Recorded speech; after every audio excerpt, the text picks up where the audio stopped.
on va parler d'un sujet qui préoccupe beaucoup de Lorisiens. Je suis désolée, la vidéo n'est pas extra, mais il y a une super photo de Roquefresh derrière. Mais bon, ça ne se voit pas du tout.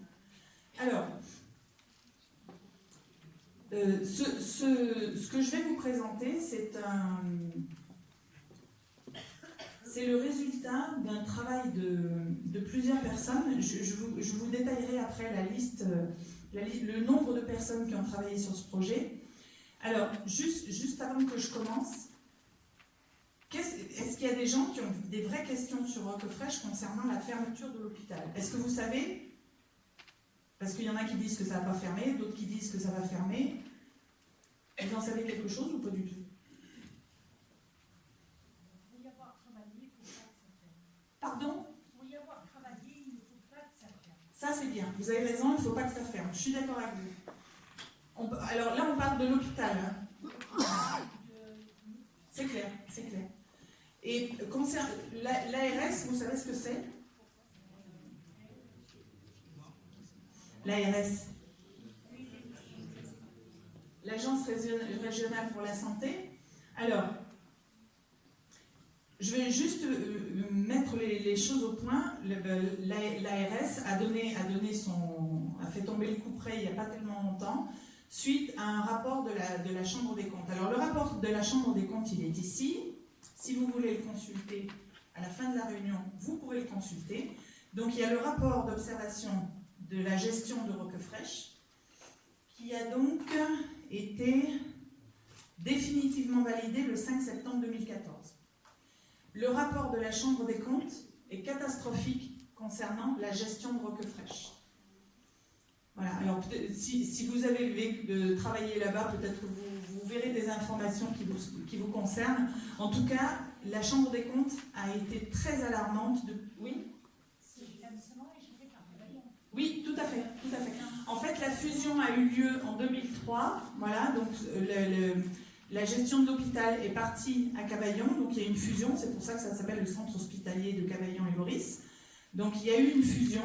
À la suite de cette fusion, il y a eu de gros déficits. Alors, je ne suis pas là pour vous dire qui a tort, qui a raison, peu importe. En tout cas, le résultat, c'est qu'en 2014, le rapport de la Chambre des comptes était catastrophique au niveau de la gestion. Donc ça veut dire que le rapport a été rendu.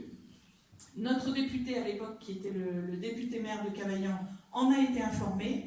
Et à mon sens, c'est à cette époque-là qu'il aurait fallu commencer à entreprendre quelque chose. Là, on s'en est aperçu beaucoup trop tard.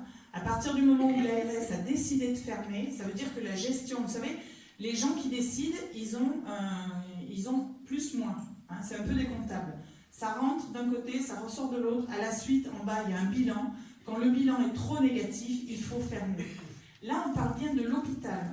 Donc, la gestion de l'hôpital a fait que, de toute façon, la Chambre des comptes a suggéré la fermeture le plus rapidement possible, puisqu'il y avait eu des alarmes avant en disant il faut rectifier, il faut rectifier. Ça n'a jamais été fait. Donc, l'ARS a tranché. Agnès Buzyn l'a redit au mois de mars. L'année passée, 2019, alors je ne me rappelle plus de la date, je crois que c'était le 22 ou 27 mars. En tout cas, elle a bien confirmé que l'hôpital ferme définitivement. Alors, transférer un hôpital, ça prend du temps. Donc, lors de nos différentes réunions, on en a discuté avec la directrice de l'hôpital. Il est clair que le transfert ne sera pas terminé avant 3 ou 4 ans. Ils ne savent pas trop, mais en tout cas, ce qu'il y a de sûr, c'est que les lits d'hôpitaux, les lits d'EHPAD qui sont actuellement à Roquefresh, eux, vont être transférés puisque le permis de construire pour bâtir l'EHPAD à Cavaillon est déjà dans les tuyaux, donc de toute façon, ça va fermer. En revanche, alors, chose importante aussi, c'est que pour la petite histoire, je crois que je vous le dis, mais bon, ça c'est fait. Ça, je vous dirai après. Donc, pour la petite histoire, ce lieu, il a une véritable, vraie histoire de cœur.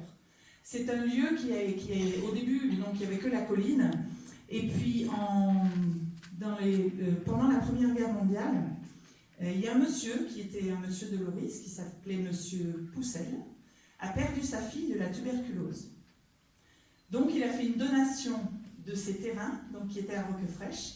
Il a fait une donation au département en disant si je vous donne le terrain à la condition que vous bâtissiez un hôpital et que cet hôpital soit dédié à soigner les gens qui ont la tuberculose.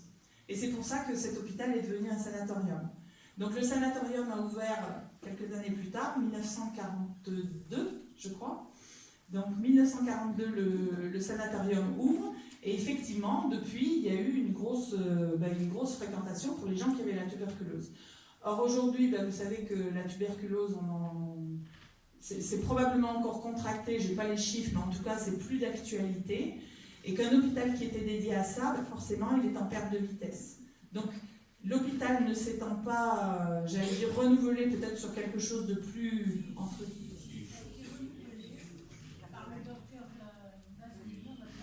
Oui, oui. Et croyez-moi qu'il travaillait et lui était plein.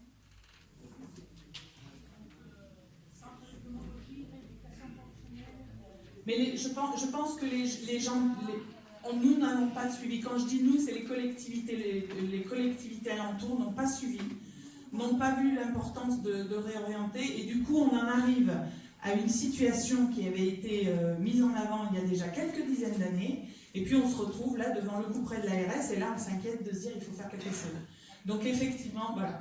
Donc l'hôpital, non, mais en revanche, il me semble qu'en tant que Lorisien, c'est important qu'on conserve ce site. D'abord parce que pour ceux qui le connaissent, c'est un site qui est absolument fabuleux. Quand on est là-haut et qu'on voit l'étendue de la campagne et de la vue en face, c'est absolument magnifique. Mais que derrière, effectivement, il faut absolument qu'on lui trouve une orientation. Donc, le peu que je vais vous présenter, alors tout ce que je vous présente, ça représente un dossier qui est ici. Donc, c'est un dossier qui est quand même relativement important. Ceux qui veulent ce dossier, vous pouvez nous le demander, je vous l'enverrai par PDF. Donc, sur l'adresse Bien Vivre à Loris, avec grand plaisir, on vous l'enverra. Et donc, l'idée, c'est de trouver le moyen de trouver une seconde vie ou une seconde ou troisième vie à ce lieu, parce qu'effectivement, on est sur un lieu merveilleux. Alors, ça, c'est ce que je vous ai dit un petit peu tout à l'heure. Alors, la commune, c'est une des plus grandes communes du sud du Beron, quand même, puisqu'on a pratiquement 2000 hectares, dont 753 hectares de forêt à gérer, ce qui est énorme. Donc, une commune de 4000 habitants. Bon, ben, le reste, vous la connaissez, hein, puisque c'est la vôtre. Et l'idée, effectivement, qui a été soulevée, c'est de dire on ne peut pas laisser fermer ce site. Alors, l'hôpital va fermer, c'est sûr, mais comment est-ce qu'on peut réorienter? Donc, il y a plusieurs personnes avec lesquelles j'ai discuté au début, j'allais presque vous dire de manière très légère. Et puis, il y a des idées qui sont venues, il y a des gens qui se sont réunis, et petit à petit, et ça, c'est là où j'insiste, ça représente beaucoup, beaucoup d'heures de travail, et petit à petit, vous allez voir qu'on a réussi à sortir quelque chose, et ce quelque chose a été présenté à cette fois, tous les institutionnels, avant qu'on en parle, j'allais dire, comme quelque chose de réalisable, de manière à ce qu'on n'ait pas des bâtons dans les roues par les institutionnels. Parce que quand on est élu, on est face à un dilemme, vous pouvez avoir une super idée, vous pouvez avoir toute la possibilité de faire les choses en face de vous, vous pouvez trouver le financement. Si vous avez les élus qui vous disent non, votre projet ne sortira jamais. Il y a un autre organisme aussi. On est dans la colline. Il y a un organisme qui s'appelle le SDIS. Alors pour ceux qui ne le connaissent pas, c'est tout ce qui concerne la sécurité, les pompiers. Si les pompiers vous disent votre projet on n'en veut pas, eh bien, le projet ne sortira pas non plus.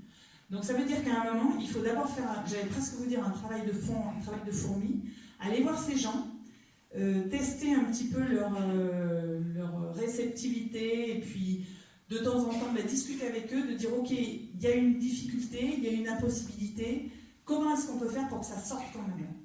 Donc le projet, pour vous dire comment est-ce qu'il a été, alors ça, l'hôpital a fermé, on le sait, l'histoire de cœur, je vous l'ai dit. Donc ça c'est le projet. Donc ça c'est les contraintes, donc je vous en ai parlé avec le SDIS. La principale contrainte, c'est ce qu'on appelle effectivement le PRIF, c'est ce qui concerne la prévention des risques incendie et feux de forêt. Donc on sait qu'on est dans le Luberon, donc effectivement, quoi qu'on fasse ici, à chaque fois, on aura les autorisations qui devront qui devront être donnés par ce qu'on appelle le SDIS. Concernant les bâtiments, on a un gros postulat aussi. Hein. C'est que les bâtiments sont quand même moches. C'est de l'hôpital, donc on ne peut pas s'imaginer faire quelque chose de grandiose ou quelque chose de luxueux avec des bâtiments c'est quand même un ancien hôpital. Enfin, sur une grosse partie, les bâtiments qui sont abandonnés, quand on les voit, on se dit c'est moche, c'est en dessous de la réalité hein, pour certaines choses, pour certains des bâtiments. Donc on a une problématique d'accessibilité aussi, puis on a une problématique d'eau. Je crois qu'en ce moment, ça a dû un petit peu regorger les nappes phréatiques.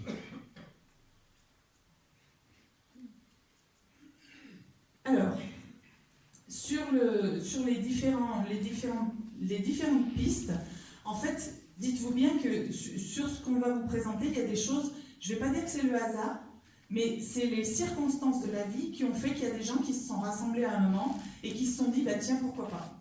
On pourrait peut-être faire ça. Que ce soit des personnes de l'ORIS ou que ce soit des personnes extérieures, à un moment, il y a des rencontres qui font qu'on va se retrouver sur, bah oui, tiens, pourquoi on ne ferait pas ça? Donc, dans les différentes pistes, il y aura probablement, alors, le golf écologique. Le golf écologique, je ne sais pas si vous en avez entendu parler, si vous savez ce que c'est. Juste 2 mots sur le golf écologique. En fait, un golf classique, comme on a de l'autre côté de la Durance, donc Pont-Royal, c'est un golf qui utilise beaucoup d'eau, qui utilise des pesticides, des herbicides, parce qu'il faut que ce qu'on appelle, vous savez, les grandes étendues où on... Oui, mais le green, les gens qui font pas du golf, voilà, les grandes étendues d'herbe qui nous permettent donc de faire avancer les balles dessus, il faut que ce soit coupé, voilà, coupé, nickel, il ne faut pas qu'il y ait un poil qui dépasse. Et pour ça, eh ben, c'est malheureux, mais on pollue. Donc l'idée du golf écologique, donc golf écologique, il y en a 2 en France qui ont un très beau succès. Il y en a un qui est en Bretagne, un peu en dessous de la Bretagne, et l'autre qui est en Occitanie. Et dans le sud-est, il n'y en a pas. Et en fait, l'idée du golf écologique, juste je finis puis je vous donne. L'idée du golf écologique, c'est qu'en fait, vous faites venir sur site un architecte qui est spécialisé là-dedans et qui va dessiner ce qu'on appelle les parcours, donc il va dessiner les différents parcours à faire autour de ce que vous lui donnez. Donc ça peut être des rivières, ça peut être de la montagne, ça peut être du sable, ça peut être... Et chez nous, en l'occurrence, donc ça serait un golf qui serait implanté à l'intérieur donc à l'intérieur du site de Roquefraîche. Mais quand je vous ai dit tout à l'heure qu'on a un problème de feu de forêt, les parcours du golf pourraient entourer Roquefraîche de manière à faire des barrières anti-feu naturelles. Donc en fait, on fait une pierre de coups, et là, on peut effectivement satisfaire aux problématiques de feu de forêt et d'incendie. Oui ? Est-ce que le gouvernement, il y a 6 ou 8 mois, n'a pas proposé de faire des centres de soins pour désengorger les urgences des hôpitaux, et donc de faire des centres de soins entre les hôpitaux? C'est l'endroit idéal pour ce genre de choses. Oui, mais Madame Buzyn, ouais. Vocation médicale, il y a de nombreux à Roquefraîche. C'est ça. Alors, monsieur demande si effectivement on ne pourrait pas faire à la place de Roquefraîche un centre de désengorgement médical entre 2 hôpitaux. Donc là, en l'occurrence, ça sera entre Pertuis et Cavaillon. La problématique qu'on a à Roquefraîche, c'est la vétusté des installations. C'est-à-dire que sur certains endroits, sachant que ça allait fermer, on n'est plus du tout aux normes. Donc ça veut dire que si on devait réinstaller une unité médicale, quelle qu'elle soit, ça serait d'énormes investissements. Et ces investissements, il faudrait que ce soit le système hospitalier qui le fasse. Et là, je pense que c'est un peu tard. C'est-à-dire qu'on aurait peut-être pu proposer ça dans les années 2006-2007, quand ils ont commencé à s'inquiéter de la mauvaise gestion de l'hôpital. À partir du moment, je vous l'ai dit, hein, l'ARS a fait tomber le coup près, donc ça va être un petit peu compliqué de revenir sur cette possibilité.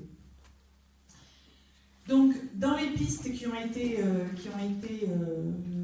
étudiées, il y a aussi le fait de faire des cabanes dans les bois, de faire des écologes, parce que sur l'ORIS, en l'occurrence, on est un petit peu en manque au niveau des hôtels. Alors, on m'a répondu qu'il y avait un hôtel. Oui, il y a un hôtel qui n'est pas forcément pour toutes les bourses, parce que régulièrement, il y a des gens l'été, ils viennent sur l'ORIS, on n'a pas d'hôtel à leur proposer. Donc, d'avoir un système de nuitée un petit peu différent, et surtout, on reste bien dans l'écologie, ça peut être intéressant. Donc des écologes et des cabanes dans les bois. Ensuite, il y a d'autres projets qui peuvent s'y inscrire. Encore une fois, c'est une étude de faisabilité. Hein. Donc ça veut dire qu'il y a d'autres choses qui peuvent s'y greffer. À un moment, il y a des gens qui nous contactent et puis qui à un moment nous disent eh ben, effectivement, moi j'ai envie de faire ça. L'histoire des écologes et des cabanes dans les bois, c'est venu comme ça. Hein. Excusez-moi une seconde. Qu'est-ce que vous faites des bâtiments dans ce cas-là si vous faites des cabanes dans les bois? J'y arrive. Alors, il est évident que les bâtiments, bon, je n'ai pas le nombre de surface de mètres carrés exact, mais le nombre de surface en mètres carrés, c'est énorme. Mais encore une fois, je ne sais pas si vous les connaissez, les bâtiments, moi je dis moche pour rester sympa, mais pour arriver à faire des chambres là-dedans, bon, pas évident, hein, vraiment pas évident. Non, pas question. Non, j'y viens, on peut réutiliser, mais la difficulté, c'est de réutiliser un bâtiment qui a quand même... bon, non seulement il est moche, mais en plus il y a de l'amiante pour couronner le tout. Donc ça veut dire qu'il faut trouver une bonne utilisation, mais il faut faire en sorte que derrière, le financement soit relativement correct pour qu'on puisse en faire quelque chose d'intéressant. Alors, pour arriver effectivement aux bâtiments en eux-mêmes, donc l'idée...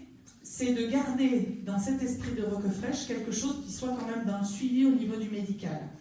Et au niveau de la présentation, donc ce soir on ne va pas rentrer dans les détails parce que sinon à chaque pôle, je pourrais vous en parler pendant un quart d'heure, 20 minutes, mais dans l'idée, il y a une maison Alzheimer qui est prévue. Donc, alors ça, pour ceux qui connaissent, quand on arrive sur Roquefraîche, c'est le bâtiment qui est le plus au fond sur la droite. Et c'est un bâtiment qui pourrait être sécurisé, parce que quand on parle d'Alzheimer, il faut impérativement sécuriser le lieu. Donc, c'est en train de se travailler avec France Alzheimer, et l'idée, au départ, c'est d'accueillir des souffrants, entre guillemets, à la carte. Donc, c'est d'accueillir des personnes pour une journée, 2 jours, 3 jours, une semaine, mais en tout cas de permettre surtout aux aidants d'avoir un lieu où ils peuvent venir en vacances avec leurs parents qui sont aujourd'hui atteints de cette maladie, qui puissent prendre des vacances et qui puissent les laisser dans la maison Alzheimer de manière à pouvoir les soulager. Et ça n'existe pas en France. On a un exemple qui est en Scandinavie, où effectivement il y a des maisons qui sont un peu adaptées à ce système-là. Mais là, ça nous permettrait d'avoir quelque chose qui est totalement unique, qui peut effectivement rentrer dans un bâtiment, même s'il n'est pas très joli, c'est pas grave, on peut réaménager l'intérieur pour que ce soit sympa. Et ça nous permettrait effectivement d'avoir une réelle valeur ajoutée par rapport au bâtiment existant. Ensuite, il y aura un centre de santé. Donc, centre de santé, ça permettra à des médecins, qu'on dit médecins qui font des soins non médicaux, de pouvoir s'installer avec beaucoup plus de facilité et de créer un lieu où vous pouvez effectivement aller sur de la médecine entre guillemets douce.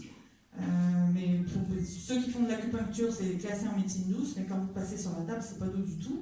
C'est des médecines qui sont un peu parallèles et qui permettent effectivement, donc on pourrait implanter là-haut un centre de médecine, un centre de santé alternatif.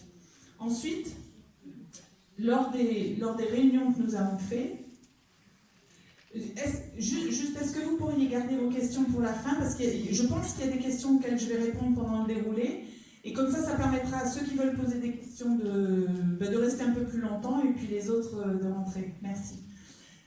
Lors de nos investigations, parce que je vous ai dit que pour sortir un projet comme ça, il faut impérativement unir la totalité ce qu'on appelle les institutionnels. Évidemment, la gendarmerie fait partie des institutionnels. Donc, on a rencontré la gendarmerie plusieurs fois, et notamment le chef d'escadron. Alors, le chef d'escadron, c'est un monsieur qui est à Pertuis, qui est en charge de toute la région sud-Vaucluse. Donc, le Vaucluse était séparé en deux, donc tout le sud-Vaucluse.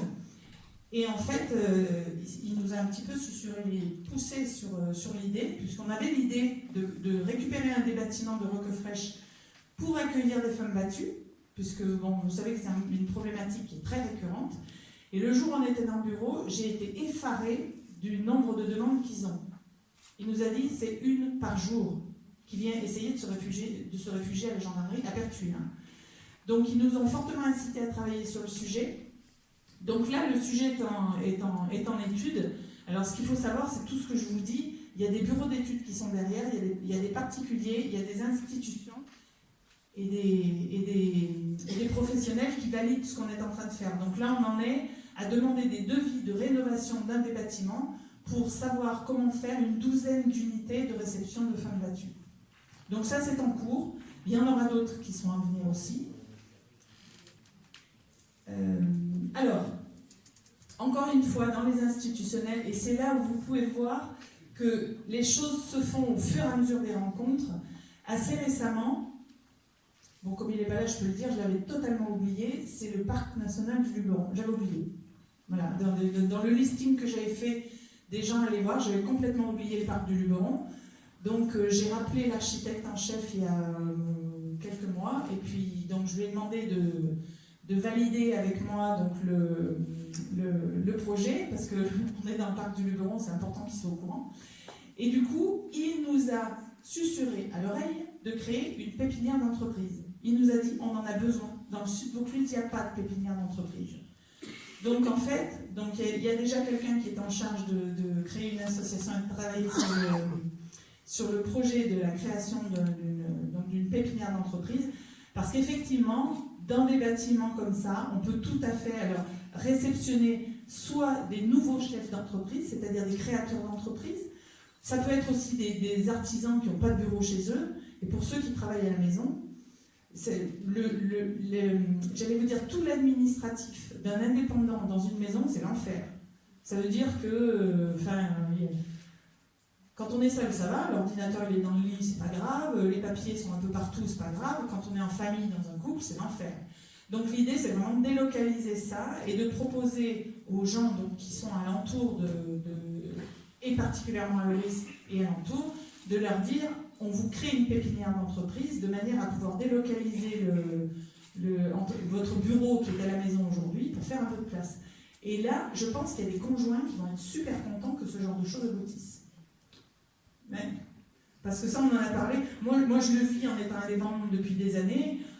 Bon, ben c'est vrai que quand il y en a souvent partout, quoi, des dossiers qui s'empilent, l'ordinateur, les imprimantes, et quand on a une petite maison, ça devient vite très envahissant. En plus, encore une fois, ceux qui connaissent Roquefraîche, c'est tellement beau qu'aller travailler là-haut, je pense que c'est extrêmement inspirant. Donc, la pépinière d'entreprise. Ensuite, faire une école de photo.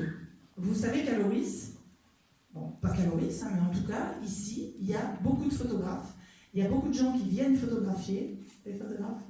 Il y a beaucoup de gens qui viennent photographier parce qu'on est dans un lieu qui s'y prête. Et pas très loin de chez nous, de l'autre côté, en Arles, il y a un grand festival de la photo qui a vu le jour grâce à un artiste personnellement que j'adorais malheureusement, qui s'appelle Lucien Clergue. Donc il y a tout un développement de l'autre côté qui s'est fait autour de la photo en Arles. Et on pourrait, nous de notre côté, proposer quelque chose d'un petit peu différent, mais qui permette, étant donné qu'on a une vue magnifique, des bâtiments qui peuvent être réhabilités en centre de formation, on pourrait tout à fait proposer une école de photo, proposer à des gens de venir une semaine, 2 semaines, 3 semaines, de prendre des cours à la carte avec des photographes qui pourraient venir exercer leur métier ici.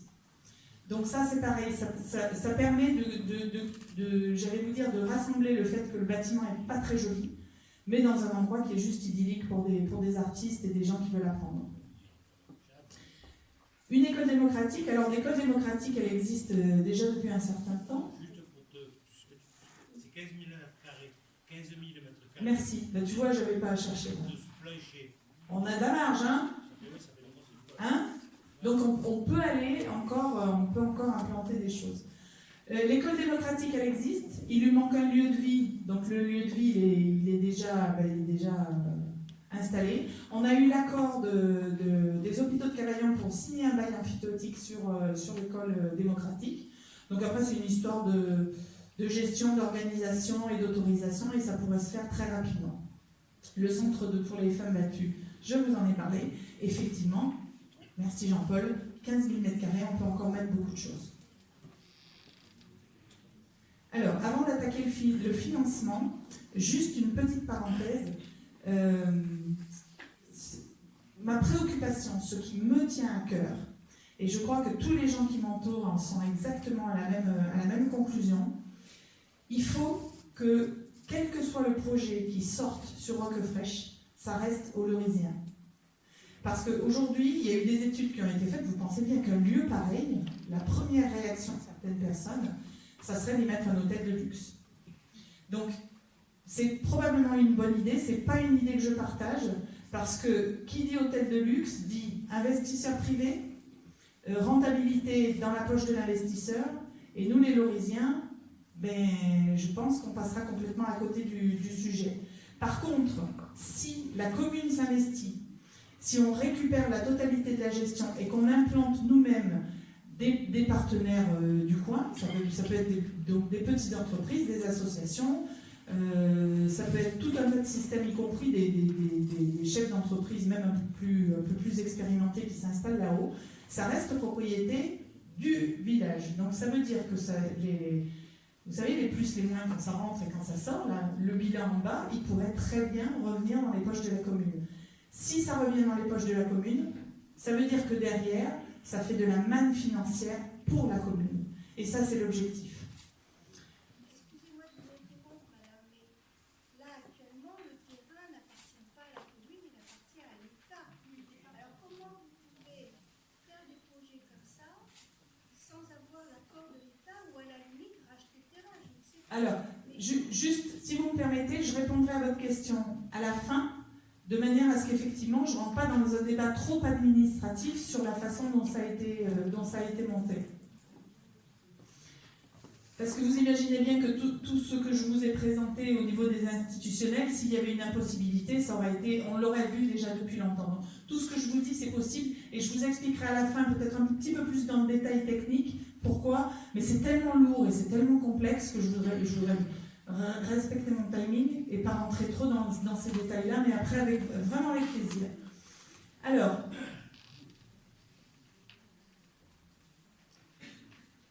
le financement.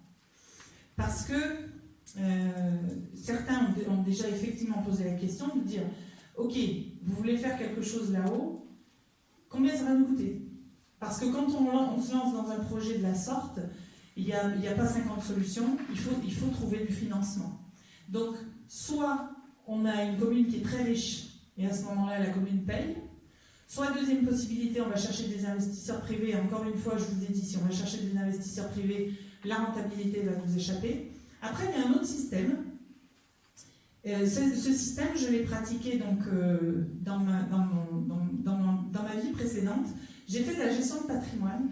Et à cette époque-là, donc c'était l'époque avant l'incident de vie, comme on dit, donc c'était une époque où je côtoyais beaucoup de financiers et où j'ai appris quelques rouages concernant notamment les fonds d'investissement privés, puisque c'est des fonds qui permettent d'investir dans un projet et qui permettent à la personne qui investit dans ce fonds de défiscaliser. C'est un peu complexe, là je ne vais pas trop rentrer dans les détails, mais en tout cas ce qui est intéressant, c'est que si on utilise des fonds comme ça pour financer un projet comme ça, ça veut dire qu'on ne fait pas appel aux banques et surtout, on ne fait pas appel aux gens du village, ça veut dire qu'on n'augmente pas les impôts en gros. Donc ça, c'est à l'étude aussi. Alors, vous avez bien compris que les banques, je ne suis pas fan, quoi. Et pour ceux qui fouillent sur Internet, vous allez trouver des émissions que j'ai faites à l'époque où j'ai découvert le système bancaire. Donc France Bleu, pendant 2 ans, j'ai fait beaucoup d'émissions pour aider les gens à se dépatouiller des problèmes bancaires, jusqu'au jour où je me suis fait couper la parole parce que j'en ai dit un peu trop sur la mobilité bancaire de M. Macron. On m'a demandé ce que je pensais, j'ai dit ce que je pensais, et on m'a dit « terminé, plus d'antenne ». Donc bon, pour ceux qui veulent savoir ce que c'est que la mobilité bancaire, je vous le dirai après. Tout ça pour dire que le système du fonds d'investissement, c'est en fait, ce sont des particuliers qui ont de l'argent, et au lieu de le mettre à la banque, ils le confient à un fonds d'investissement, et le fonds d'investissement va aller investir dans des projets divers et variés. Alors, dans le projet dont je vous parle, donc c'est celui-ci. Celui-ci a été présenté donc, à des élus. Avec ce projet-là, on peut obtenir 40% de financement par l'État. À minima. J'ai mis 40 parce que c'est le minimum. Normalement, c'est 50%. Donc ça veut dire qu'avec un projet comme ça, monté comme il est monté, dans un cadre écologique, on pourrait même en faire un écoquartier. À ce moment-là, c'est 40% de financement directement de l'État. Et comme c'est l'État qui finance, ça veut dire que derrière, toutes les autres structures contribuent et incitent au financement. Mais là, on passe directement par l'État. Et la personne qui nous a aidés à monter le système, c'est une personne que j'ai rencontrée pendant mes formations, et c'est un ingénieur en urbanisme qui est l'adjoint à l'urbanisme d'une ville de 55 000 habitants, et qui lui-même est habitué à monter ce genre de dossier. Juste pour la petite anecdote, c'est que lui a monté un dossier qui est assez similaire, même si on n'est pas dans le même cadre. Il a monté un dossier identique dans un terrain qui n'était pas constructible, avec un château classé au milieu et la vue sur la mer. Donc n'importe quelle personne normale aurait dit c'est pas possible. Sauf que quand on connaît les règles de l'urbanisme, il y a toujours des moyens d'utiliser ces règles pour pouvoir quand même sortir les projets. Donc tout ce qui est inscrit là est inscrit dans ce système-là pour qu'on puisse le sortir quand même. Alors, autre chose aussi par rapport juste petite parenthèse par rapport aux subventions, vous avez entendu dire que les dotations de l'État baissent depuis des années, que les mairies s'appauvrissent, etc., etc. En fait, ce n'est pas tout à fait la réalité. Les dotations baissent, mais en fait, c'est l'argent gratuit qui baisse. C'est-à-dire que à l'époque où il y avait beaucoup d'argent en France, on allouait, mettons, une enveloppe de 100 à une mairie et il n'y avait aucun contrôle. Ça veut dire que la mairie, elle faisait avec 100, elle dépensait l'argent comme elle voulait. Il y a eu beaucoup de gabegies, il y a eu beaucoup de gens qui ont utilisé cet argent à des fins privées. C'est d'ailleurs pour ça qu'aujourd'hui, beaucoup d'élus sont détestés. Et puis, dans les années 2000, donc, on a eu des directives qui ont commencé à arriver avec des baisses de dotation de l'État. Mais cet argent, il est parti ailleurs. L'argent qui n'est pas donné aujourd'hui aux communes, il est mis dans un autre pot. Et pour avoir accès à ce pot-là, il faut présenter des projets. C'est pour ça que je peux vous dire aujourd'hui que sur la totalité de ce financement-là, il y a 40% de ce financement qui sera cherché dans ce pot-là. Ça veut dire qu'en gros, aujourd'hui, l'État dit on veut bien vous donner de l'argent, on veut bien augmenter votre part concernant, mettons, le village de Loris, à la condition exclusive que vous ayez un projet. Pas de projet, pas d'argent. Voilà, ça se résume un peu à ça. Donc ça veut dire qu'au niveau du financement, quand le financement est bien monté et quand on connaît les règles de financement, on n'augmente pas les impôts pour pouvoir financer ce genre de choses.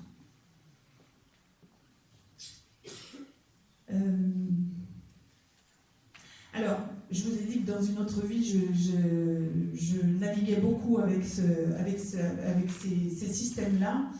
Il se trouve que j'ai gardé beaucoup de relationnel et que je pense que c'était l'été dernier, j'ai rencontré un fonds d'investissement avec lequel j'avais l'habitude de travailler à une époque.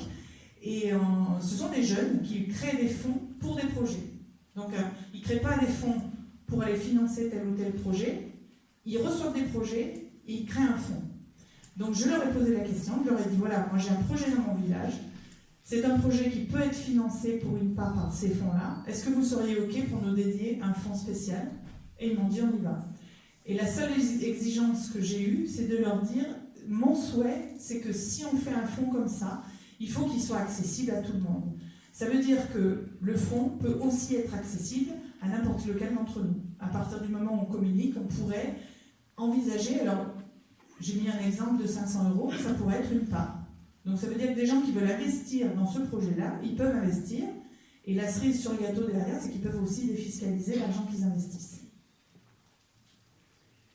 Évidemment, le fonds, donc, vous avez bien compris qu'il fait office de remplacer la banque. Parce que la banque, on vous dit que vous avez un taux à 2%. Quand vous faites le calcul à la fin de votre contrat de prêt, vous allez voir que ce que vous avez emprunté, vous allez doubler. Alors, c'est un savant calcul, mais la banque est toujours gagnante. Nous, rarement. Sauf quand on part en cassation, mais ça c'est un peu dur et un peu long. Alors, ça c'est un récapitulatif de tout ce que je vous ai dit, des acteurs locaux que nous avons rencontrés. Alors, le projet a été présenté la première fois le 24 juin de 2019. Et pourquoi est-ce qu'on est allé voir en priorité la communauté d'agglo? D'abord parce qu'on est dans une communauté d'agglo. Deuxièmement, Gérard Daudet, en ce qui me concerne, ça fait quelques années que je le pratique. Donc Gérard Daudet, qui est notre président de la communauté d'agglo, qui est aussi devenu maire de Cavaillon quand Jean-Claude Boucher a laissé son mandat de maire puisqu'il a choisi le mandat de député. Pour moi, Gérard Daudet, c'est quelqu'un qui est dur, ferme, mais à mon sens juste. C'est quelqu'un qui vient du BTP. Et je me suis dit, si on arrive à le séduire avec ce projet-là, je pense qu'avec les autres, ça va bien se passer. Donc on avait rendez-vous. Alors, inutile de vous dire hein, que le jour où j'y suis allée, j'ai beaucoup prié. Hein. Je me suis dit, il faut que ça passe, il faut que ça passe. Et il nous avait dit, vous avez un quart d'heure. Bon, déjà, c'était bien d'avoir un quart d'heure. On est resté 3 quarts d'heure. Et dans les escaliers, en descendant de l'hôtel de ville, il continuait de nous parler. Et il nous a donné son aval. Ça veut dire que le président de la communauté d'agglo connaît le projet, soutiendra le projet. Donc ça, c'était déjà la première pierre. De la communauté, alors le 6 juillet, ça c'est ce que je vous ai dit, l'ingénieur en urbanisme, ça n'a rien à voir avec la communauté d'agglo. Mais en tout cas, ce qu'on sait, c'est que lui a validé le projet et surtout nous a dit comment avoir les financements de l'État. Donc le 15 juillet, le chef d'escadron, le 28 juillet, c'est là où on a décidé, et il y a une association qui s'est créée justement pour porter le projet des femmes battues, de l'accueil des femmes battues. Fin juillet, donc j'ai rencontré les financiers à Paris. On a fait plusieurs rendez-vous avec la directrice de Roquefraîche, donc j'ai plus les dates en tête, mais je sais qu'on y est allé 3 fois. Ensuite, ces dossiers sont partis à tous les institutionnels. Ça veut dire que dans notre petit coin du sud Vaucluse, tous les gens alentour de Loris sont au courant de ce projet. Le 6 août, on est allé voir le nouveau major de Cadenet, puisqu'il avait pris ses fonctions, je crois, de mémoire 2 jours avant, donc le 4 août. Donc c'était important pour nous de le lui présenter, parce que c'est toujours intéressant de présenter ça aux institutionnels. Et on a découvert que le major sortait de la garde républicaine, si je ne dis pas de bêtises. Donc ça veut dire que c'est quelqu'un qui aime beaucoup les chevaux. Et quelqu'un qui aime beaucoup les chevaux, moi j'ai toujours eu un rêve, c'est de faire en sorte d'avoir des brigades équines dans le Luberon pour faire la surveillance du feu. Ça existe dans le Var. Et quand on lui en a parlé, il nous a dit que lui, il se mettrait à la disposition pour nous aider à former les jeunes pour devenir, pour avoir donc une qualité en matière de sécurité. Ça existe déjà, ça. Oui, dans le Var, mais pas à Loris. Oui, mais à Loris, nous. D'accord, oui, mais à Loris, nous, on n'en a pas. Dans le Luberon, mais ici, chez nous, pour notre surveillance. Moi, ce qui m'intéresse, c'est la surveillance de nos 753 hectares. Dans le Luberon, il y a les Rangers. D'accord, mais nous, on en aura sur la commune de Loris. Ils sont déjà. Mais il y en aura d'autres. Mais non, de toute façon, on a toujours un besoin en matière de surveillance, que ce soit en matière d'inondation au niveau de la Durance et de feux de forêt. Donc au plus on est équipé, au mieux c'est.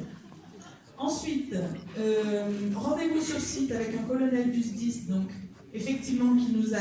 Alors celui-ci nous a expliqué où est-ce qu'il faudrait mettre le parcours de golf pour faire les barrières anti-incendie. Et ensuite, le dernier rendez-vous, donc, qui était le rendez-vous avec le parc national du Luberon. Mais je crois que j'ai fini.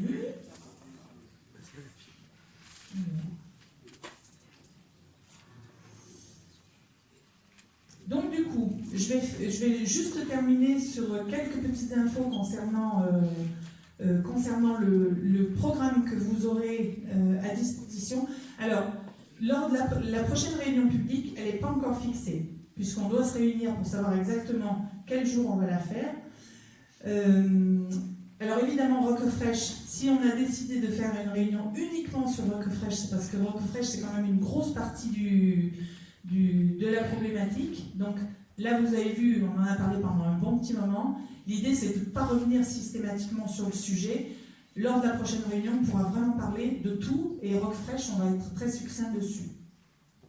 Le tout, c'est qu'effectivement, ce soit le village qui en bénéficie.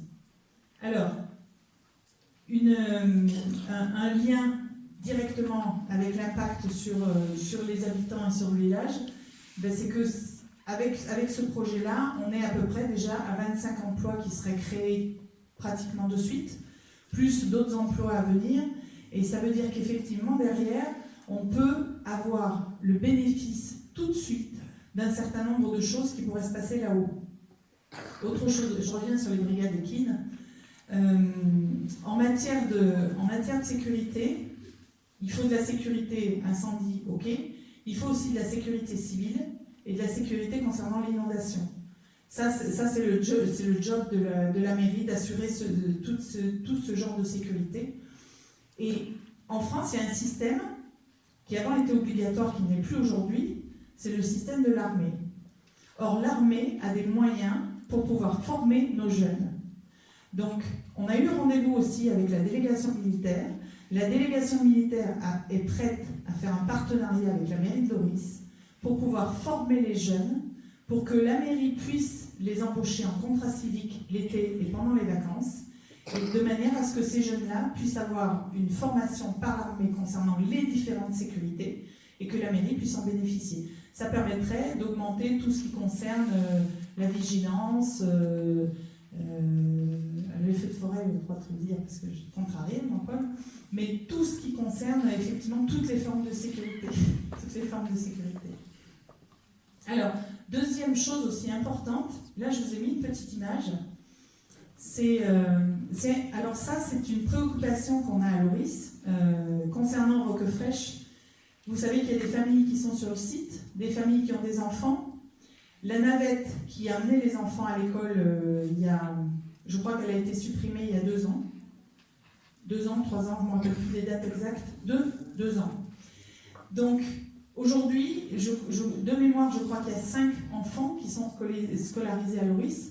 Et ça veut dire que ce sont les parents qui doivent les amener et qui doivent faire les 5 km aller-retour tous les jours.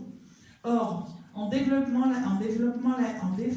l'activité sur le site de Roquefraîche, étant donné qu'on est dans un système écologique et de protection de la nature, tout serait fait par véhicules propres. Sauf que si on a des véhicules propres pour monter à Roquefraîche, ça veut dire qu'on peut les utiliser directement dans le village. Et à ce moment-là, on peut effectivement utiliser ces véhicules. Vous la reconnaissez, c'est les diablines qui sont à Aix. Donc, et il y a d'autres endroits où ils rajoutent des petits wagons derrière. Donc ça veut dire que quand on a une affluence de personnes, ils rajoutent des petits wagons.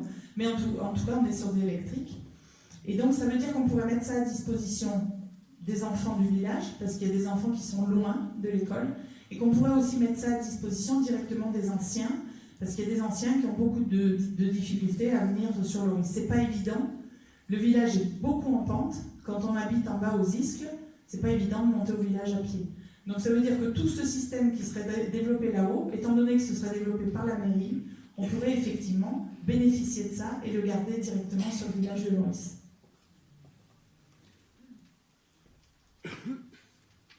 Alors, quelques répercussions avant de terminer. Bon, évidemment, un projet comme celui-ci, ça serait un projet qui permettrait à Loris de rayonner beaucoup plus, d'avoir une étiquette qui soit unique, parce que je vous ai dit tout à l'heure pour le golf écologique, c'est quelque chose qui n'existe pas dans le sud-est, donc on pourrait être premier là-dessus.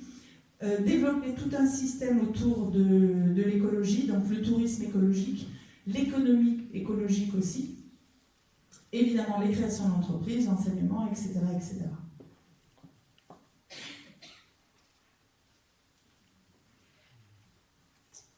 Alors, 2 mots du programme que vous découvrirez donc lors de la prochaine réunion avec l'équipe. Donc dans ce programme, Roquefraîche, c'est bon, on en a assez parlé, une partie sur l'eau. Alors, juste dans l'article de journal qui avait été écrit donc, par le correspondant concernant ma candidature, j'ai évoqué 2 sujets. J'ai évoqué l'eau et la sécurité. Alors il y a quelqu'un qui m'a dit, dis donc avec l'eau, là, tu crois pas que c'est un petit peu trop politique? Politique. Donc oui, c'est poétique de remettre de l'eau au centre du village, de remettre de l'eau dans les fontaines. Mais si vous regardez bien la poésie, donc regardez toutes les fontaines qu'on a autour de nous. Imaginez-vous qu'on les remette en eau. Qu'est-ce qui va se passer? Ben, les Lorisiens qui sont à côté, ils vont aller chercher leur petit arrosoir, ils vont mettre des plantes alentour. Ce sera beaucoup plus vert. Ça veut dire que ça va devenir beaucoup plus confortable l'été quand on se balade. Vous avez vu les fontaines où il y a de l'eau? À côté, c'est beau, il y a de la verdure, les gens s'en occupent. Donc ça veut dire que pour notre qualité de vie, c'est mieux. Ensuite, l'eau, c'est aussi aller la récupérer, refaire vivre le grand jardin, bien évidemment, puisqu'il y a des bassins qui sont pleins d'eau, il y a des canalisations qui sont bouchées, donc l'eau ne coule plus. Mais à une époque, pour les plus anciens du village, vous savez qu'il y avait de l'eau en permanence dans le grand jardin. Et que c'est dommage d'avoir ce grand jardin qui est fermé, parce que l'été, au lieu pour les mamans, au lieu d'être dans un village qui est devenu très bétonné, d'avoir un parc avec des arbres magnifiques, avec de l'eau, c'est quand même beaucoup plus intéressant. Et pour les anciens, c'est pareil. Aller s'asseoir au parc pour aller prendre la fraîcheur l'été, ça serait quand même bien. Et la fin de l'eau, c'est d'aller récupérer la gestion de l'eau. Parce qu'aujourd'hui, l'eau est gérée à l'extérieur, donc ça nous coûte très cher. Les maires qui ont décidé de récupérer la gestion de leur eau, comme ça se fait à Lourmarin d'ailleurs, mais Lourmarin, ils ont signé jusqu'à 2023. Après 2023, je ne sais pas comment ils vont faire. Mais en tout cas, quand on récupère la gestion de l'eau, c'est immédiatement 30% d'économie pour chacun d'entre nous. Ça veut dire que notre eau, on la payera 30% moins cher. C'est le bas, hein. Ça veut dire que c'est 30% minimum. Il y a des villages qui ont fait jusqu'à 80% d'économie en récupérant leur système de gestion d'eau. Donc ça vaut le coup de se pencher sur l'eau, parce que de l'eau on en a. Les anciens avaient tout fait pour que le village soit rempli d'eau. Sauf qu'aujourd'hui, l'eau, elle descend du Luberon et elle va dans la Durance. Et c'est dommage. Et vous avez vu derrière la salle des gourmandises, même en plein été, même quand il y a une sécheresse d'enfer, l'eau coule toujours là-bas. Et alors, petit sujet aussi qui concerne le moulin. Vous savez que derrière la salle des gourmandises, il y a un moulin. EDF, à l'époque, donc ça c'était à l'époque de l'ancien maire, EDF avait fait une proposition pour réhabiliter le moulin hydraulique. Et avec ce moulin hydraulique, donc moi j'ai eu accès au dossier il n'y a pas longtemps, avec la remise en état de ce moulin hydraulique, on pourrait éclairer la totalité du village gratuitement, uniquement avec l'eau. Donc la poésie de l'eau, oui, mais quand même il y a des économies à la clé. Ensuite, la sécurité. Alors la sécurité, aujourd'hui vous savez qu'il nous reste au village ce qu'on appelle... Donc on a une ASVP, donc c'est Angélique, qui est agent des services de la voie publique, et on a Jean-Robert, que vous connaissez, qui lui est police municipale. Or, dans les directives de l'État, c'est globalement d'avoir un policier municipal pour 800 à 1000 habitants. C'est normalement ce qui se fait en fonction de si on est dans un lieu qui est plutôt à risque, on sera sur 1 pour 800, si c'est un lieu plutôt confortable, on est sur 1 pour 1000. Donc on est en manque aujourd'hui, et dans le programme qu'on va vous présenter, il est déjà prévu donc, de se remettre aux normes immédiatement, de manière à pouvoir faire des rondes et d'arrêter systématiquement, surtout notamment, je pense à certains dont il y en a un dans la salle, les saccages des voitures. Parce que les saccages des voitures, on n'en parle pas, mais il y a des gens qui se font... Alors évidemment, il y en a qui disent, ouais, rayer les voitures. Quand vous avez une voiture, vous travaillez avec, que c'est votre outil de travail, et que systématiquement vous trouvez les pneus crevés, les rétroviseurs cassés et les rayures, une fois, 2 fois, 3 fois, et je pense qu'il y a certains Lorisiens qui sont vachement sympas parce que personnellement je trouve ça inacceptable. Ensuite, un projet sur l'usine d'embouteillage, donc je ne vous développe pas ça parce que vous le verrez la prochaine fois. Un habitat accessible à tous. En préambule, quand je vous ai parlé du parking Rémillier, je vous ai bien dit que pour moi la question n'était pas un problème de logements sociaux mais d'emplacement. Dans le programme qu'on va vous présenter, vous verrez qu'il y a un système d'habitat, toujours dans l'écologie, bien évidemment, système d'habitat pour les anciens, ce qui s'appelle un foyer logement, et un système d'habitat pour les plus modestes d'entre nous, parce que ça c'est une question de revenus et non pas une question d'âge, Dans le système, ce qu'on appelle les logements sociaux, vous avez en gros 3 catégories. Donc il y a le HLM classique, le HLM amélioré et l'accession à la propriété. Donc tout ce qu'on va vous proposer, ça sera en accession à la propriété. C'est-à-dire que les gens qui ont des revenus modestes peuvent bénéficier d'un loyer qui ressemble à un loyer HLM, sauf que derrière, ils deviennent propriétaires. Ça, c'est une mesure qui a été mise en place par l'État en 2015. On ne la connaît pas assez. Si vous tapez sur Internet, vous tapez Villa Sociale et vous allez trouver effectivement toutes les directives. C'est beaucoup de travail à mettre en place, mais par contre, ça permet à tous les gens qui ont des revenus modestes de se retrouver propriétaires de leur maison, tout en ayant le même loyer que quelqu'un qui a un logement social. Ensuite, bon, mobilité pour les anciens et pour les jeunes, ça je vous en ai parlé, puis on développera un peu plus. Et ensuite, parler d'agriculture aussi. Donc là, c'est pareil, on vous en parlera un peu plus, d'une manière un peu plus étoffée. Et donc là, l'idée, c'est de réimplanter une agriculture ancienne. Donc c'est des choses qu'on avait avant et puis qu'on a perdues. Alors j'ai entendu parler de l'asperge, mais il n'y a pas que l'asperge, il y a d'autres cultures anciennes qui ont disparu. Et surtout, de faire la totalité des choses avec un développement durable. Et d'ailleurs, je ne vous l'ai pas dit en préambule, je ne l'ai pas marqué sur les petits flyers que vous avez reçus, mais vous avez vu, il n'y a pas de pot, comment on appelle, un pot républicain. Alors, ce soir, il n'y a pas de pot républicain, pour la simple et bonne raison que pour faire un pot républicain, il faut avoir une autorisation.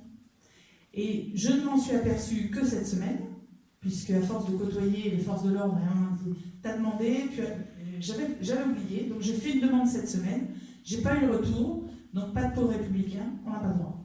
Donc on n'en fait pas. Mais la prochaine fois, surprise, il y aura autre chose de beaucoup mieux qu'un pot républicain. Et là, cette fois, on aura le droit, puisqu'il n'y aura pas d'alcool. Alors, juste un petit réglage concernant la liste. Donc la liste, elle doit être déposée le 27 février, donc de cette année, je n'ai pas mis l'année, mais cette année. Donc liste déposée le 27 février. On votera les 15 et 22 mars. Et lors de la prochaine réunion, effectivement, vous aurez la présentation des gens de la liste, les projets, avec chaque personne qui va vous exposer son projet. Et comme ça, ça permettra d'être beaucoup plus... Là, vous avez la généralité, et là, vous pourrez avoir beaucoup plus de détails concernant ce qu'on va vous proposer en matière de programme électoral. Ça y est, les questions. Alors, qui est-ce qui m'avait posé une question, là, dans ce coin? Non? La dame au fond, concernant...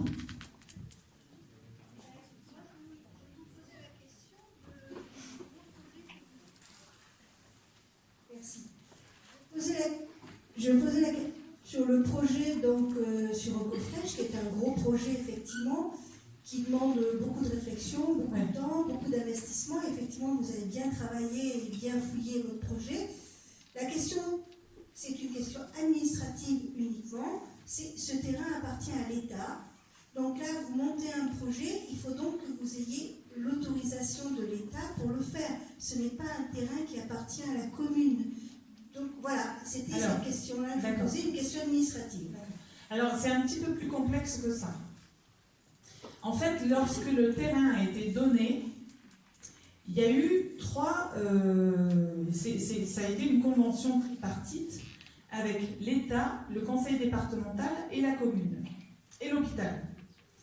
Il y avait des conditions, c'est-à-dire que les conditions étaient les bâtiments appartiennent au terrain, puisque ça c'est la loi française, il y a un terrain, il y a un bâtiment dessus, le bâtiment appartient au propriétaire du terrain.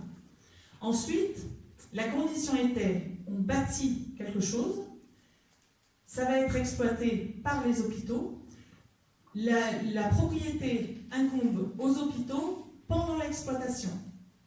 À partir du moment où les hôpitaux s'en vont, le conseil départemental devient propriétaire des bâtiments, avec un accord avec la commune. C'est un peu spécial, hein. Le bail, je ne l'ai pas lu, c'est un truc un petit peu spécial. Donc ça veut dire qu'en exploitation, vous avez un propriétaire, lorsqu'il n'y a plus d'exploitation, vous avez un autre propriétaire. Et en fait, donc c'est le conseil départemental qui se retrouve propriétaire de ce truc-là. Et l'idée d'implanter un projet là-bas, c'est lors d'une discussion, la première fois qu'on en a discuté, donc on était plusieurs des gens que vous verrez qui sont sur la liste. On était donc avec des gens du département qui nous ont dit, il y a un gros problème à Loris, il faut vous débrouiller pour nous sortir un projet qui tienne la route, parce que nous, il est hors de question qu'on s'occupe de ça. Pour vous donner une idée, alors ils ont annoncé un chiffre, à mon avis, il est un petit peu en dessous de la réalité. Le conseil départemental nous a dit, si on récupère ça, nous on démolit tout pour pouvoir revenir à finalement la montagne, et ça reviendra à 5 millions, ça leur reviendrait à 5 millions d'euros la démolition, sachant qu'à mon avis, c'est un petit peu en dessous de la réalité, parce que démolir les fameux 15 000 m² avec de l'amiante, ça risque de coûter un peu plus cher. Et là, ça veut dire, je prends 5 millions d'euros, je les fous à la poubelle. Donc ça veut dire qu'on démolit tout, on enlève tout, mais il n'y a rien derrière. Donc inutile de vous dire que le conseil départemental est on ne peut plus attentif au projet qu'on veut leur proposer, parce que pour eux, c'est d'abord une économie, dans leur tête, c'est d'abord une économie de 5 millions d'euros, et derrière, ils sont prêts à nous aider au niveau des financements. Ils nous ont dit, on prend en charge. Donc là, en ce moment, la première étape, c'est de leur demander de prendre en charge l'ensemble des études d'impact. Donc c'est un langage un peu gros pour vous dire qu'on va faire faire par un cabinet extérieur la totalité des études d'impact. Globalement, c'est à peu près 50 000 euros, les études d'impact, de manière à valider donc, la faisabilité de ce que je vous ai présenté. Et le conseil départemental donc, serait prêt à payer les études d'impact et aussi à financer le gestionnaire du projet. Donc pour vous dire qu'ils ont un gros intérêt à ce qu'on travaille ensemble et à ce qu'on sorte quelque chose d'intéressant. D'accord. Et vous avez, tout à l'heure, vous nous avez parlé du financement du projet, 40%, 60%. Vous avez une idée du montant total de ce financement? Aucun. C'est très simple. Dans ce que vous avez vu, il y a des projets qui sont associatifs, il y a des projets qui sont portés par des particuliers et il y aura des projets qui vont être portés par la commune. Donc ça veut dire que pour chacun des projets, il va falloir détailler. Par exemple, je vous prends un exemple. Le centre Alzheimer, la maison Alzheimer, on va avoir un budget qui va être payé en partie par l'État, en partie par France Alzheimer et en partie par nous qui sommes la commune. Donc ça veut dire que pour chacun des projets implantés, il va y avoir cette répartition. Donc ça veut dire que dans chacun des projets, il va falloir rebalancer le financement public d'un côté et le financement particulier de l'autre. Donc non, aucune idée. C'était un petit peu trop tôt par rapport au travail qu'on a fait. Je vous rappelle quand même que tout ce travail a été fait sur des œuvres de bénévolat. Ça veut dire qu'aujourd'hui, à date, en tant qu'élu de l'opposition, je ne touche absolument rien pour tout ce que je fais. Les gens qui m'ont suivi, pourtant je croyais vous l'avoir inscrit, mais c'est 63 personnes qui sont sur ce projet aujourd'hui. 9 institutionnels et l'ensemble des maires alentours qui sont au courant du projet. Donc ça veut dire que c'est effectivement une grosse réflexion au début. Je vous dis, sur certaines choses, on a un peu galéré parce qu'on s'est dit comment est-ce qu'on peut faire. Les idées arrivent les unes derrière les autres. Le financement, je vais vous dire, ça sera pour plus tard. Là, on a commencé à mettre quelques pierres. On a des bonnes pistes concernant le financement, j'allais dire public. À partir du moment où on a le financement public, il ne faut pas rêver. Derrière, les financeurs privés, ils financent. Donc, aucune idée. Mais ça, je pense que à partir du moment où on va vraiment, où je pourrais rentrer dans les réunions de travail avec les institutionnels et les maires alentours, à partir de ce moment-là, on a une meilleure idée. Mais là, il faut avancer un peu plus sur ce projet-là. Vous avez d'autres questions? Pas forcément que sur votre flèche, d'ailleurs. Monsieur Ramos, vous voulez le micro? Merci. Je partage un peu l'inquiétude de madame à propos de la nature juridique du bien. Ce bien me paraît être, comme vous disiez, un bien public, et qu'il soit de l'État, du département ou de la commune, il demeure de droit public. Oui. Donc, domaine public. Remontez un peu le micro. Domaine public signifie insensibilité en droit du domaine. Donc, interdiction de vente et le financement, vous voyez derrière, méfiez-vous, parce qu'il va demander des garanties, en général, immobilières. En l'espèce, si porteur du projet n'est pas propriétaire du terrain, il n'obtiendra pas de financement, il n'aura pas de financier offert. Donc, méfiez-vous, parce que tout projet idéal, magnifique, et vous l'avez démontré, important, travail important, risque de s'effondrer à cause de ce grain de sable qu'il faut traiter dès le départ. Parce que si j'ai bien compris également, vous me disiez que ce terrain fait l'objet d'une donation. Oui. Alors, en droit privé, Vous connaissez le problème de la donation? je connais non seulement le droit privé, mais aussi le droit public. Mais j'ai une spécialité en la matière, notamment des droits des collectivités et de revenus. Mais en la matière, je suis un peu inquiet, doublement inquiet. Parce qu'en droit privé, la donation, si on veut la faire tomber, il faut soulever le problème de l'inexécution des conditions, ce qui semble être le cas. Puisque si l'État se désengage, et que c'est l'État qui devait mener l'opération au départ au moment de la donation, si cette condition n'est pas respectée, il y aura nullité de la donation, et que deviendra ce terrain? Bon, vous voyez, ces petits problèmes-là, je crois qu'il faut, avant de lancer un corps perdu dans une étude importante, comme vous l'avez souligné, comme vous l'avez déjà réalisé, plus ou moins, traiter d'abord ces deux problèmes, parce qu'ils sont cruciaux, et ils risquent de faire tomber ces grains de sable, qui risquent de vous faire échouer une magnifique opération imaginée, travaillée, et pour rien. Voilà, ça arrive souvent.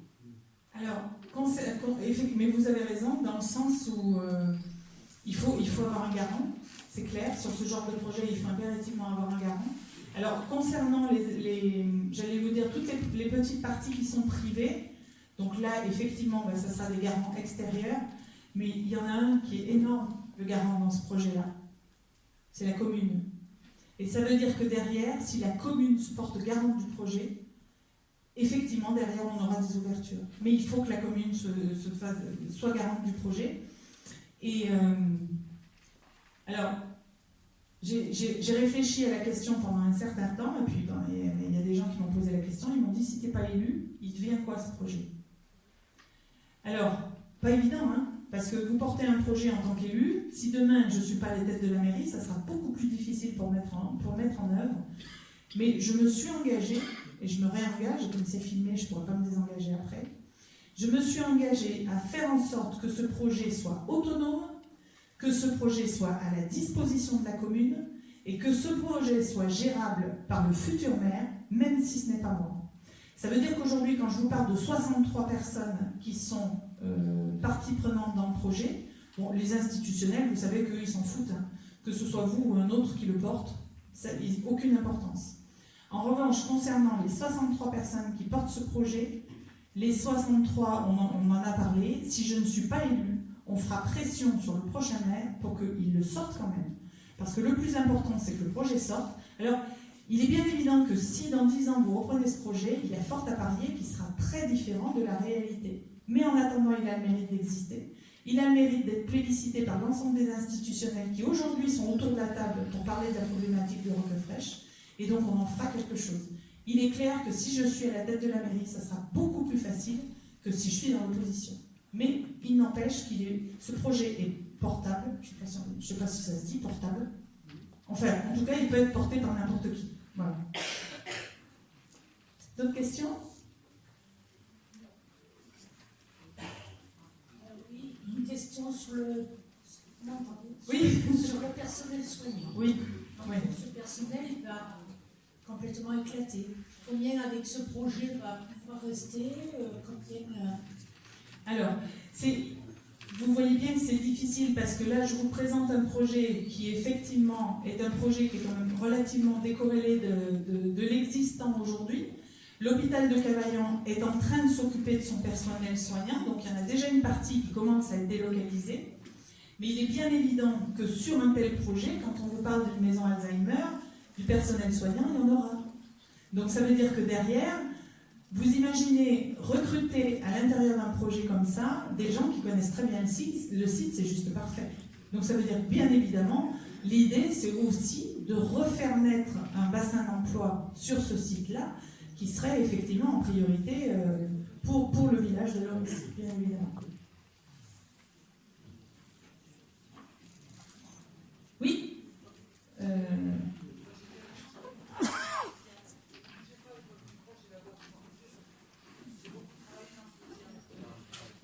il y a peut-être des gens qui t'aiment. Ah, pardon. C'est ça. J'ai beaucoup travaillé dans le social. Alors après, il y en a beaucoup, Oui. d'accord. Un qui me... où ça me titille, quoi. Un centre de femmes battues. Oui. À côté d'un golf, à côté d'entreprises. Alors déjà, on ne dit pas où il se trouve. Déjà. Bon, alors même si, au point de vue de sécurité, si on peut éventuellement... Je comprends pas, quoi. C'est... Alors, il y a des choses sur lesquelles je ne peux pas répondre en public, mais sachez que, je vous l'ai dit assez rapidement tout à l'heure, ça nous a été fortement... comment dire, on nous a fortement poussé à le faire, et c'est le chef d'escadron du Sud Vaucluse qui nous a demandé de le faire là. Donc ça veut dire qu'en matière de sécurité, ça a été réfléchi différemment de ce qui existe aujourd'hui, je suis d'accord avec toi. Aujourd'hui, à Pertuis, ils ont 3 chambres.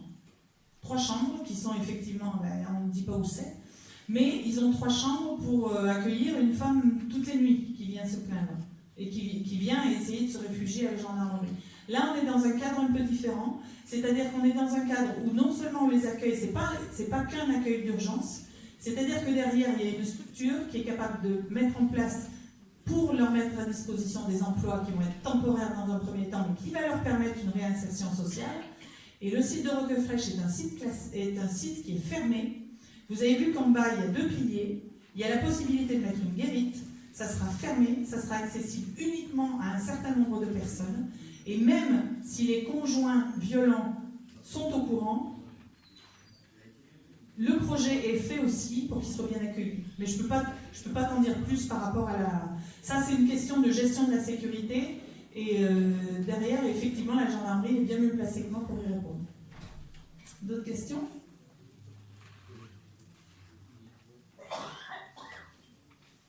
Moi, je voulais savoir juste pour les caméras dans le risque, parce qu'ils sortent, je sais pas quoi. Ils marchent Elles pas. sont cassées. Oh, mais ça fait quand même des années qu'ils sont cassés. Ouais, je sais. Je crois que c'est pas oui, 5 jours. Les caméras sont cassées, elles ont été... Il y en a d'autres qui ont été achetées, ça a été budgétisé, mais ça fait des... Voilà. Ben, si tu me poses des questions comme ça, je vais te répondre. Hein. Chaque fois que je suis au conseil municipal, et d'ailleurs, il y en a peu qui viennent venir au conseil municipal, aux conseils municipaux régulièrement. Moi, je soulève la question régulièrement parce qu'effectivement, cette histoire d'insécurité, enfin bon, voilà, vous voyez mon point de vue par rapport à ça. C'est budgétisé, c'est voté, c'est pas fait. Voilà. Et par rapport à Roquefraîche, il vaut mieux qu'il y ait un truc là-haut, parce que sinon ça va se devenir un squat.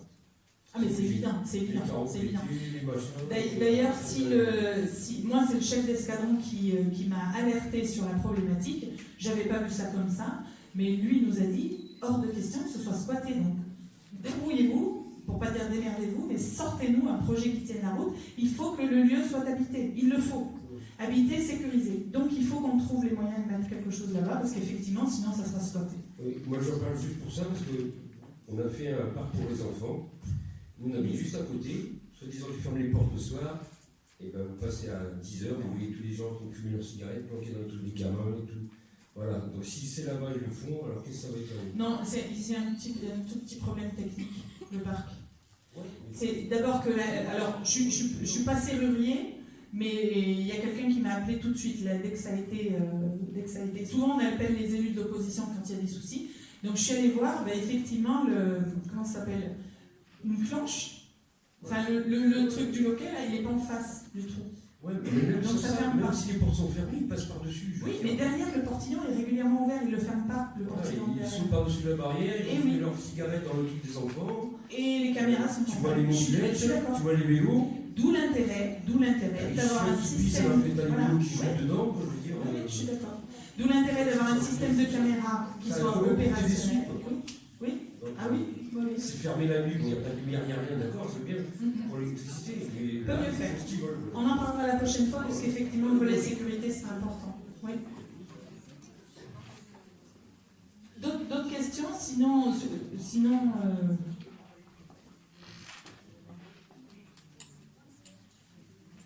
Alors moi j'en ai 2. Ouais. La première, bien sûr, concerne l'école de photo. Comme on sait que je suis photographe, forcément ça m'intéresse.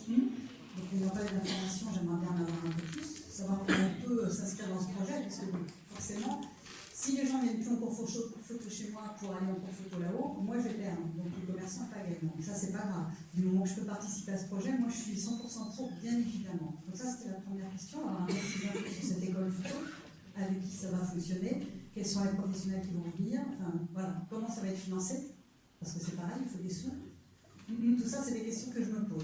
D'accord. Ça, c'est la première. Et la deuxième, c'est toujours sur les sous, parce que ça, c'est un truc, une info. Hein. Ouais. La police municipale, ok, on en manque, on est bien placé pour savoir. Les voitures rayées, c'est clair, nos voitures sont toutes joliment décorées.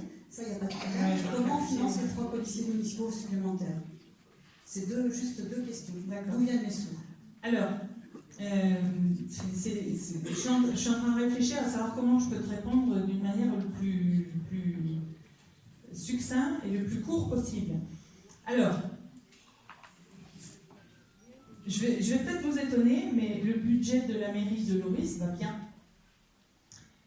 Vous n'avez peut-être pas entendu ces échos, mais pour ceux qui le veulent, les documents concernant les bilans financiers sont publics, donc on peut tout à fait les consulter. Moi, je vous avoue que la première année, quand j'ai vu arriver les bilans, c'est des liasses comme ça, je me suis dit, il va falloir un peu de formation. Donc j'ai fait analyser les bilans, et effectivement, quand vous avez quelqu'un qui est professionnel, il sort quelques chiffres, et quand vous voyez les chiffres, tu dis, mais c'est qu'on est vachement riche à Loris. Donc, enfin vachement riche, non j'exagère, sinon je vais me faire allumer. Non, le budget de la commune va très bien. Ça veut dire que de l'argent dans la commune, il y en a. Après, c'est une question de priorité. Donc ça veut dire que on a un budget, on a 100 à dépenser en début d'année, on se dit comment on va faire. Donc, dans ma première préoccupation, c'est de me dire tout ce que je vais faire, il faut que je trouve des moyens financiers pour les mettre en place, surtout pour ne pas augmenter les impôts. Dites-vous bien que mettre un projet comme ça en face, ça veut dire faire augmenter la circulation, notamment touristique. Si les touristes viennent, ça veut dire que ça augmente en plus notre budget global. À partir du moment où on a un plan d'investissement et de présentation, effectivement, derrière, l'argent rentre. Donc aujourd'hui, en priorité, au pire des cas, si on se retrouve qu'avec 100 à dépenser en première année, on peut tout à fait faire le choix de mettre ces 100-là dans les 100, une partie pour la sécurité ou pas. Donc ça, c'est une question de décision de la majorité, de se dire où est-ce qu'on met le budget de fonctionnement de la mairie. Donc ça, c'est une question de choix. L'argent, il y est, on n'est pas en déficit à Loris. Voilà. Et concernant l'école de photo, alors, concernant l'école de photo, aujourd'hui, tu regarderas le document, tu peux le demander, tu verras qu'il y a, je crois qu'on a 2 pages dessus, donc tu verras comment ça a été. Aujourd'hui, c'est une présentation qui est très générale. C'est aussi un appel à volonté et à candidature pour venir donner des idées pour dire comment est-ce que moi je peux m'inscrire dans ce système-là. Mais il y a 2 pages dessus, donc ça sera beaucoup plus... Tu peux même venir le consulter là, mais sinon, pensez, ceux qui veulent le projet, un petit mail par PDF, ça passe très bien.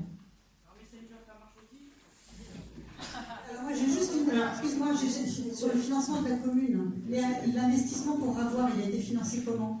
Alors, l'investissement pour avoir, c'est pas un investissement, parce que, alors là je reviens à ce que je disais tout à l'heure, dans une commune, quand vous avez un projet, vous dites voilà, monsieur l'État ou monsieur les gens qui donnent des subventions, j'ai un projet, ce projet va me demander d'acheter un terrain, d'acheter Ravoir, etc., etc. Et à ce moment-là, on déclenche des subventions. Ravoir a été acheté, comment on dit, sec ? Cash. Non, pas cash parce que c'est un emprunt. Mais Ravoir a été acheté sans projet, donc ça veut dire sans subvention. Donc, ça vever dire que la commune a fait un emprunt pour payer Ravoir. Donc là, aujourd'hui, on a un emprunt qui est pratiquement de 1,5 million, 1,4 million sur Ravoir. Donc ça, c'est un emprunt qu'a contracté la commune. Voilà. Il n'y a pas de projet derrière à date. Donc tant qu'il n'y a pas de projet, il n'y aura pas de subvention. J'en reviens à ce que je disais tout à l'heure, l'argent gratuit aujourd'hui, il n'y en a plus. Donc ça veut dire que derrière, quand on a un projet, il faut présenter le projet pour avoir droit à des subventions diverses et variées. Après, le panel de subventions est très important, mais lors de la prochaine réunion, vous verrez qu'il y a un très beau projet qui avait été élaboré il y a déjà quelques temps sur le site de Ravois et qui va ressortir pendant la campagne. Donc ça, vous le verrez la prochaine fois. Et pour savoir si ça passe par Messenger, je vais essayer. Je ne sais pas si mais je vais essayer. D'autres questions? Sinon, on va terminer. Hein. Après, si vous avez d'autres questions comme ça, un peu plus en privé. Donc, merci pour le temps que vous nous avez accordé. Juste un petit détail. Si vous avez des questions, vous pouvez nous envoyer un mail et à ce moment-là, on vous donnera soit les documents, soit répondre à vos questions. Je vous souhaite une bonne soirée.